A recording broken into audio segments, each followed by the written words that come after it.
నెల్లూరు జిల్లా బుచ్చిరెడ్డిపాలెంలో ముంబై జాతీయ రహదారి సమస్యకు చెక్ పెట్టేందుకు చర్యలు చేపట్టారు.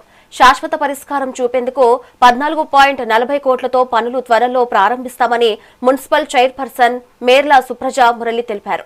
ఈ మేరకు కౌన్సిల్ సమావేశంలో నిధులు మంజూరు చేసినందుకు ఎంపీ వేమిరెడ్డి ప్రభాకర్ రెడ్డి, ఎమ్మెల్యే వేమిరెడ్డి ప్రశాంత్ రెడ్డికి ధన్యవాదాలు తెలియజేశారు.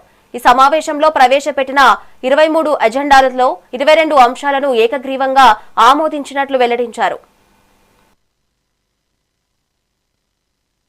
ఈ అత్యవసర సమావేశంలో మొత్తం 23 అజెండాలను పెట్టడం జరిగింది. ఈ 23 అజెండాల్లో 22 అజెండాలను మాత్రం ఆమోదించడమైనది. కౌన్సిల్ అందరూ ఏకగ్రీవంగా 22 అజెండాలను ఆమోదించడమైనది. ఒక అజెండా మాత్రం వాయిదా వేయడం జరిగింది. అది బుచ్చిరెడ్డిపాలెం మున్సిపాలిటీలో ఉన్నటువంటి అంబేద్కర్ భవనం గురించి. ఆ విషయం మీద కౌన్సిల్తో చర్చించి నెక్స్ట్ మీటింగ్లో ఆ అజెండాను ఏర్పాటు చేయడం జరుగుతుంది. ఈ అన్ని అజెండాలను ఏకగ్రీవంగా ఆమోదించినందుకు వైస్ చైర్మన్లకు, కౌన్సిలర్లకు, కోఆప్షన్ సభ్యులకు అందరికీ కూడా హృదయపూర్వక ధన్యవాదాలు తెలుపుకుంటున్నాను. అదేవిధంగా బుచ్చిరెడ్డిపాలెం మున్సిపాలిటీని శరవేగంగా అభివృద్ధి చేస్తున్నటువంటి గౌరవ ఎంపీ వేమిరెడ్డి ప్రభాకర్ రెడ్డి గారికి, కోవూరు శాసనసభ్యురాలు శ్రీమతి వేమిరెడ్డి ప్రశాంత్ రెడ్డి గారికి ప్రత్యేక ధన్యవాదాలు తెలుపుకుంటున్నాను.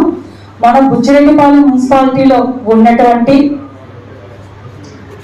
నేషనల్ హైవే రోడ్డుకి సుమారు 3 కిలోమీటర్లు రోడ్డుకి ఇరువైపులా శాశ్వత పరిష్కారంగా డ్రైవ్ మరియు ఫుట్పాత్ మరియు సీసీ రోడ్లు ఏర్పాట్లు చేయడం కొరకు మన ఎంపీ వేమిరెడ్డి ప్రభాకర్ రెడ్డి గారు, ఎమ్మెల్యే వేమిరెడ్డి ప్రశాంత్ మేడం గారు కేంద్ర ప్రభుత్వంతో మాట్లాడి 14,40,00,000 రూపాయల నిధులను తీసుకురావడం జరిగింది.